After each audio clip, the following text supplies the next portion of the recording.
I was in San Francisco the other day, and an item in the San Francisco Chronicle caught my eye. It was about a woman who had earned a fortune designing and selling clothes for the children of the well-to-do. It said her secret was in the simplicity of the clothes she produced. The story carried a headline that read, "Children's Styles That Last Forever." The article, written by Joan Chatfield Taylor, began, "It's often true that the simplest things cost the most money, and nowhere is it truer than in children's clothes. If it's ruffles, bows, trendy colors, and faddish styles you want for your little darling, you can just stroll down to your five and dime mail-order catalog or discount store. If it's an absolutely plain dress or play suit you want, you may have to go to the 7th floor of I. Magnin to buy a Florence Eisman." Florence Eisman has been called the Norell of the children's wear industry. Like Norell, she specializes in rather simple shapes, perfectly executed in the best available fabrics. Also like Norell, she makes clothes that don't go out of date. The clothes she designed in the 50s could be worn by children today. Florence Eisman believes in utterly simple dresses, preferably without belts or waistlines, in clear, bright colors or classic neutrals like gray, navy, and black. The declining birth rate has been hard on the children's wear industry, but Florence Eisman continues to thrive. The high quality of the fabrics, most of which are imported from Europe, and the workmanship, all of which is done at the Eisman factories in Milwaukee and Fond du Lac, Wisconsin, are two reasons for the durability of Eisman designs. Well, in reading that story, I was struck by how much we can learn from it. It's a story that has to be told and learned over and over again. First, simplicity of design.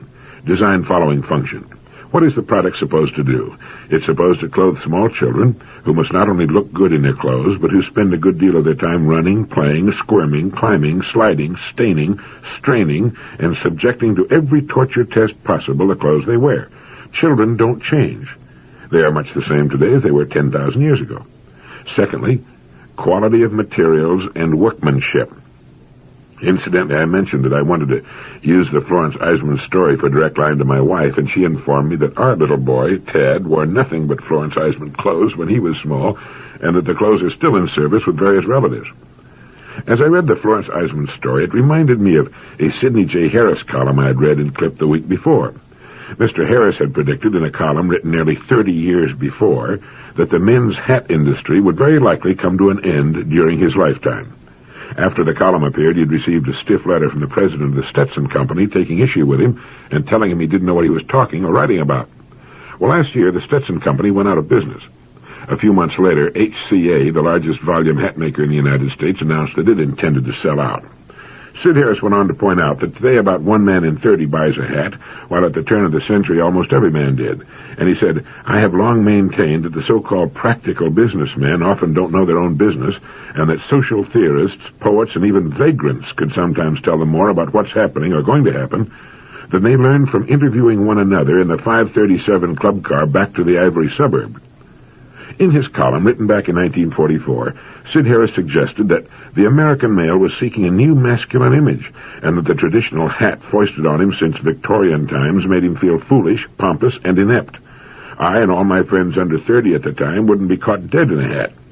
But the hat makers blindly persisted in relying on classical styles when the whole mood and tempo of life had shifted into a higher gear.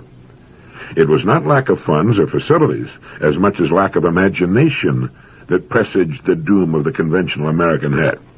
Beginning after World War II, the American man resented the bland uniformity of the dumb-looking hat, which not only failed to make him look dashing and virile — in the past his father wanted only to look respectable — but also blew off in the slightest wind, failed to provide warmth and comfort, and became permanently misshapen in the first rainstorm. Florence Eisman waxed prosperous in the world's most competitive business, while the giants in the men's hat business, with all the wealth and facilities at their beck and call, failed.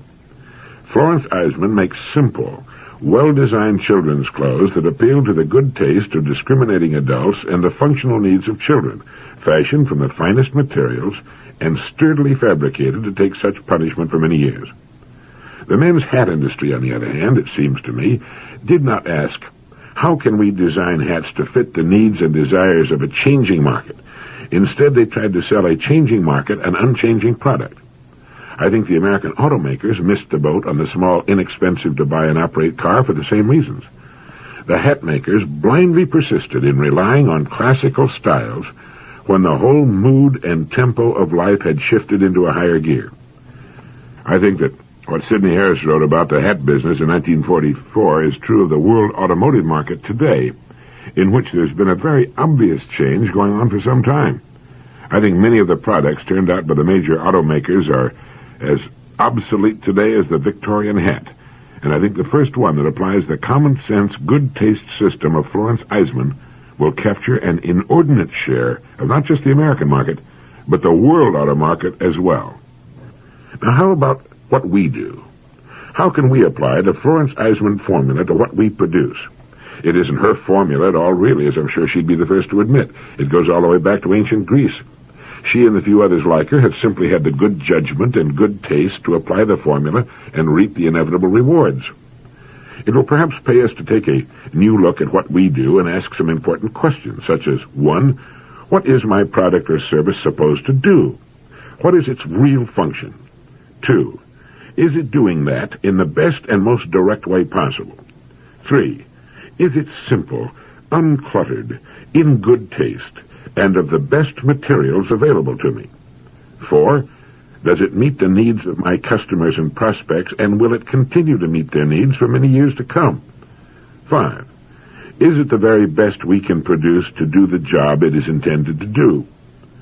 6, do we have our customers' best interest in first place, or have we made them subordinate to profits? The test of a good or great product is that it tends to remain in style for many years, even centuries.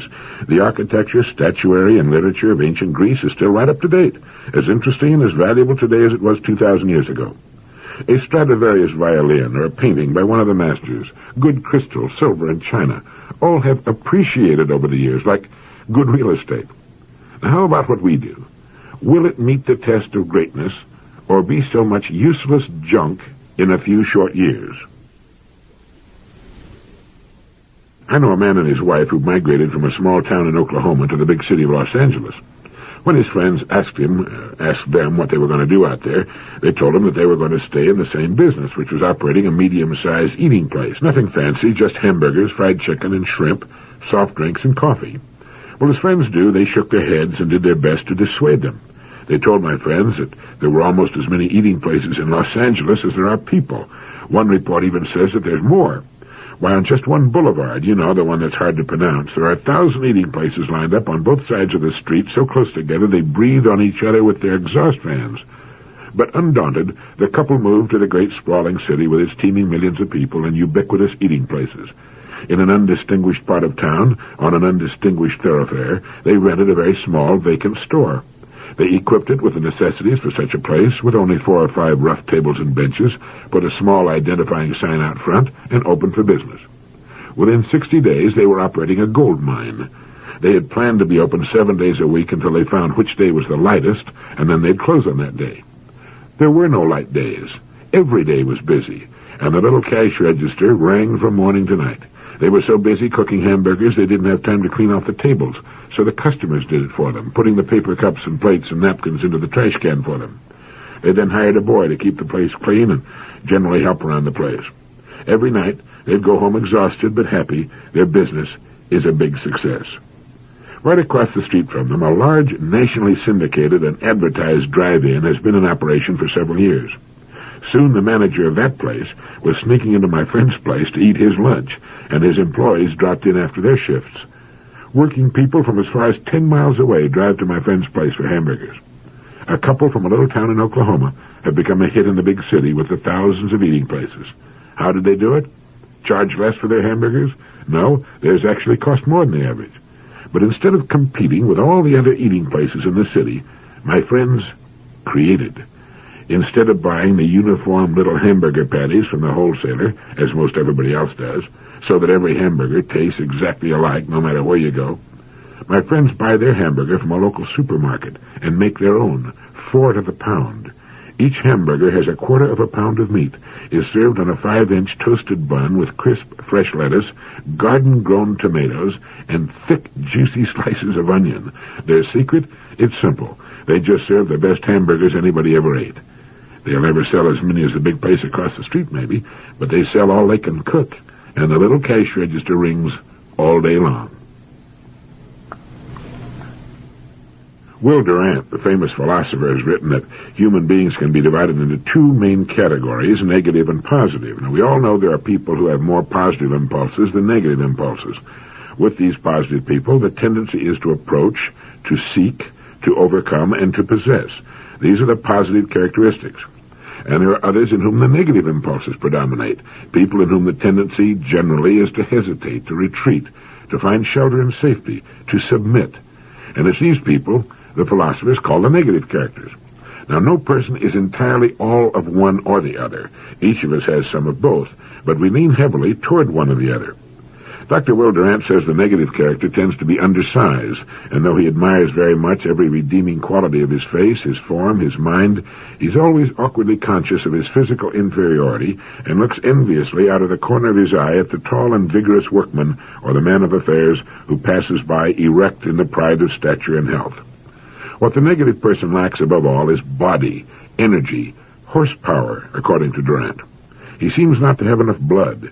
At the table, he has no appetite. He's finicky with food and easily disgusted. He worries about whether he left a big enough tip. He walks from the room as if he hoped no one would see him and feels as though everyone is looking at him. If insult or danger comes, he trembles with surprise and fear.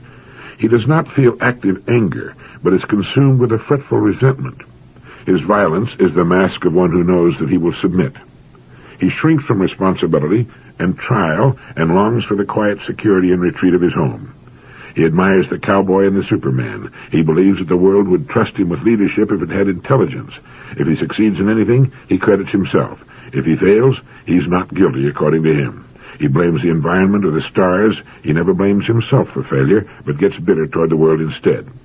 Nevertheless, he may be great by the very force of that unrestrained imagination that always seems to go along with negative characters.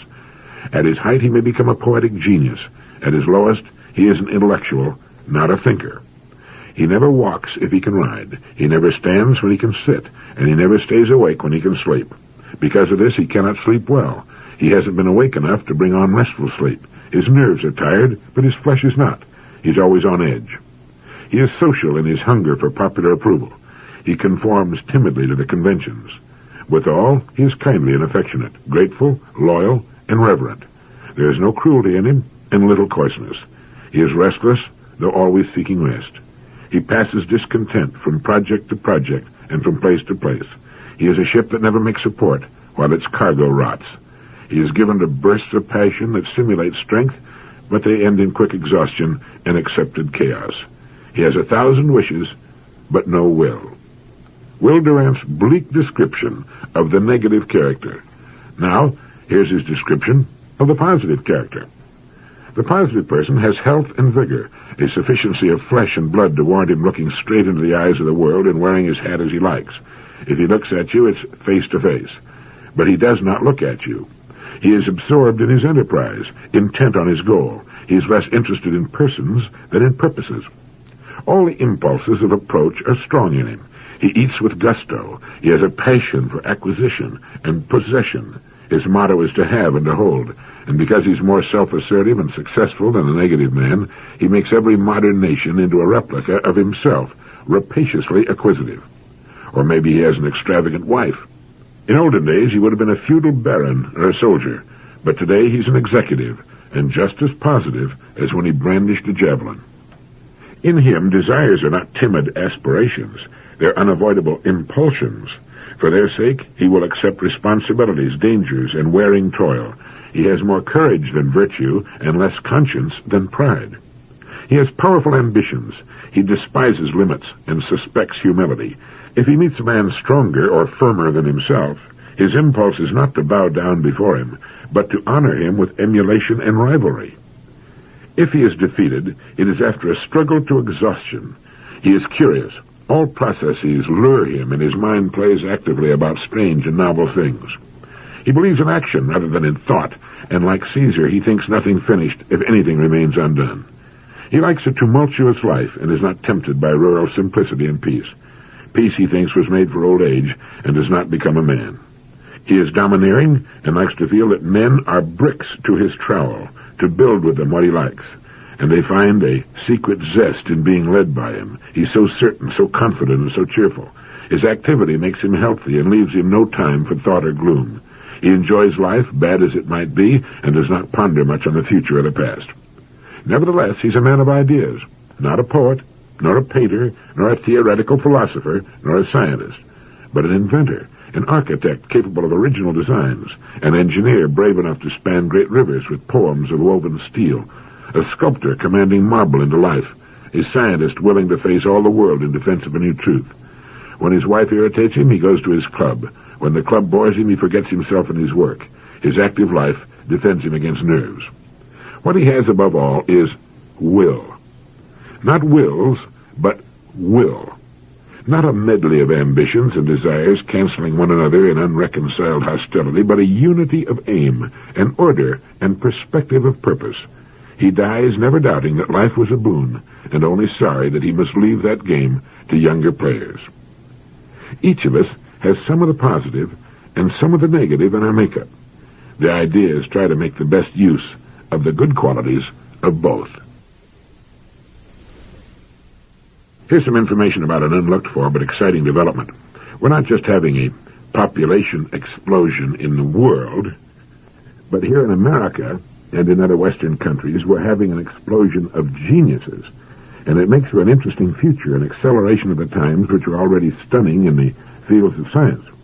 Time magazine reported some time back that one of the delights of coeducation and rising college entrance standards is that the smartest 10% of young Americans are now thrown together on campuses at the most susceptible age for romance and marriage. The genetic consequence, reports physicist John R. Platt in the University of Chicago magazine Context, is a zooming output of high IQ children. These marriages are now producing 5 or 10 times the total number of youngsters with IQs of 150, for example, that we would get from perfectly random marriages in the normal population, where IQs average 100. He says that even more spectacular children may be coming out of the intellectual colonies like Oak Ridge or Los Alamos, where 1 man in 6 has a PhD, and out of the faculty communities of the great universities, where all the men and many of the women have advanced degrees. In the schools of such centers, says Platt, whole classes of 130s and 140 IQs may be seen from kindergarten through high school. Among the results can be found a 13-year-old studying atomic physics seriously, an 11-year-old doing graduate work in mathematics. In the general population, only 1 person in 300 reaches the 140 level. But if whole communities reach an average of 140, asks Platt, does 1 child in 300 reach an IQ of 180, and 1 in 2,000 reach 190? If this turns out to be so, we may not have to wait centuries for the next Newton. We may have a dozen within 20 years. The number of 180s getting out of college in the next few years may not be a mere dozen, but hundreds. It could be an explosion of genius, such as the world has never seen. It's an exciting idea, isn't it? You know, science and the arts don't move ahead steadily. They don't progress automatically, linearly. They move ahead in spurts, as here one person and there another makes a breakthrough. It's always a single individual, never the group, that makes an important discovery or improvement of an old principle. But they seem to come in batches. And with so many brilliant young people coming into the fields of science and industry and government, we can look for a definite surge in creativity in the solving of old problems. This will be reflected in every facet of our world, from furniture to automotive design and education, the arts, space technology, medicine and manufacture, distribution and sales of products, and the improvement of services. And this great new crop of geniuses will produce still more, of course. As physicist John Platt says, it could be an explosion of genius, such as the world has never seen. A doctor was doing some generalizing one day, and he said, people have headaches generally because they don't avoid them. And a man named Kenneth Good says that people lose mostly because they won't take the trouble to win. It's all based on the answer one man got when he asked a friend of his, how many people work down where you're employed? And his friend answered, about half. It seems that, except under the stress of a lot of emotion, fear of failure, heat of competition, or contest promoted to stimulate artificially these emotions, most people, including top business executives and men in the professions, rarely make any appreciable effort to improve their daily working methods beyond the minimum necessary to overcome each new emergency. This is according to Professor E. Lewis Swift of Washington University. The Chicago Sales Marketing Executives Club made an analysis some years back that proved that more than twice as many salesmen are fired for lack of effort than they are for illness, dishonesty, drinking, and gambling combined. And as for the rest of the people, an expert on scientific management, Mr. Frederick W. Taylor, proved that men and women are perfectly content to coast along on methods several times short of their best. According to Dr. William James, the wise old Harvard professor, called the father of American psychology, compared with what we ought to be, we're only half awake. Powers of various sorts we habitually fail to use. And Walter Dill Scott of Northwestern University said, "Many of us never know our possible achievements because we've never warmed up. It is more than probable that the average man could, with no injury to his health, increase his efficiency 50%. Which all goes to prove that the human race is fixed, not to prevent the strong from winning, far from it, but fixed to prevent the rest from losing. It's a fact that to get ahead in the world these days, an average person needs neither the industry of Edison, nor the ambition of Napoleon, or the cunning of Machiavelli, or the wiles of Lucretia Borgia. Just the opposite is true. Any man or woman going seriously to work, just seriously, mind you, will, as a rule, encounter unbelievably little opposition. He will, in fact, find his fellow citizens slowed way down for his benefit. Because most people work half-heartedly, using only a fraction of their potential powers, putting a man or woman with even a little ambition and a serious attitude toward his or her future into this group is like dropping a greyhound into a race of snails. And it's believed that the majority does not take a serious attitude toward the future, because the majority fails to decide upon one. Not knowing where they're going, they have no reason to hurry. It's easier to win than to lose, easier to succeed than to worry. The reason most choose the latter is because they can be done sitting down. We have more mental infirmities than all other illnesses combined. Dr. Charles H. Mayo once said that half the beds in our hospitals are filled by those people who worried themselves into them. You know, the mind is like an adding machine. Before you can solve a problem with it, it must be cleared of all previous problems. Worry jams up the mechanism. It short-circuits the whole operation, and the most valuable mechanism on earth just sits there and hums, feeding upon itself. It can't possibly solve your problems until it's been cleared, until worry has been cleared away. It's been proved many times that by a simple change in attitude, in mental outlook, that the same amount of time and energy devoted to worry could be used to solve our problems. Instead of worrying about the bills that have to be paid, shift gears and think creatively about ways of making more money. Instead of constantly stewing and worrying about a problem, we should try to think of ways of solving it. Creative people look at problems as challenges. They realize that without problems, everything would come to a stop. Problems are what keep the race moving forward. They're responsible for every forward step we've ever taken, collectively or individually. All industry exists solely for the solving of our problems, as does agriculture, education, and government.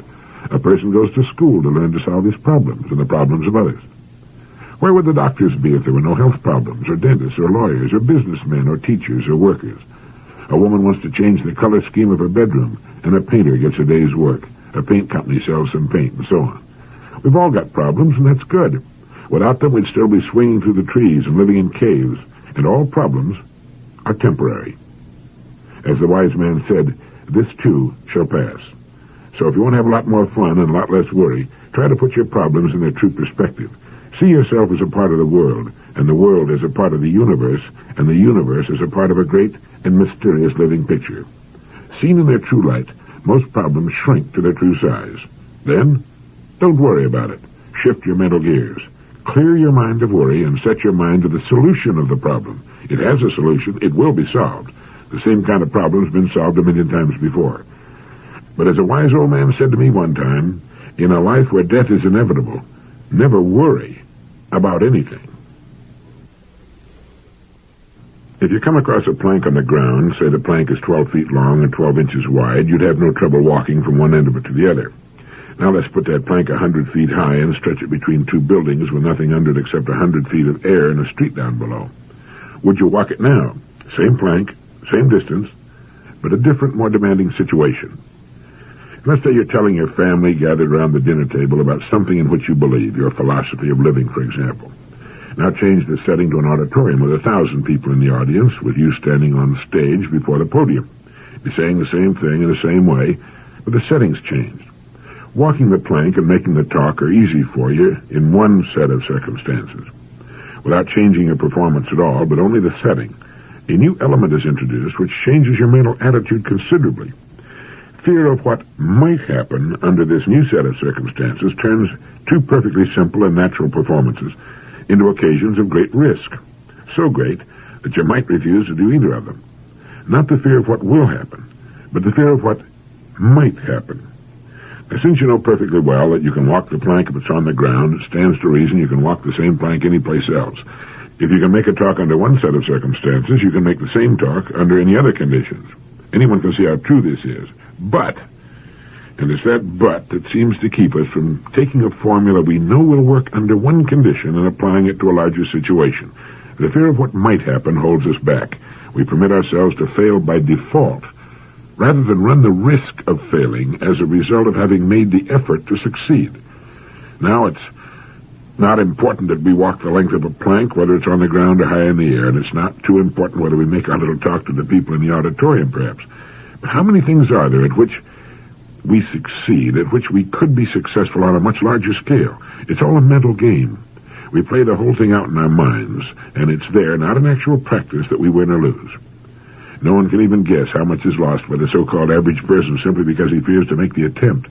His fear of failure in his own eyes, in the eyes of his family and friends, and the possible loss of a small stake, raise a formidable wall between his reality and his dream. So he contents himself to peek at his dream over the top of the wall and wait. Wait until conditions are better, until Uncle Charlie dies and leaves all that money. But waiting just seems to make the wall grow higher. Conditions seem to remain about the same, and Uncle Charlie's going to outlive everybody in the family. And finally, even on tiptoes, you can't see over the wall anymore. It's too high now, and it's too late.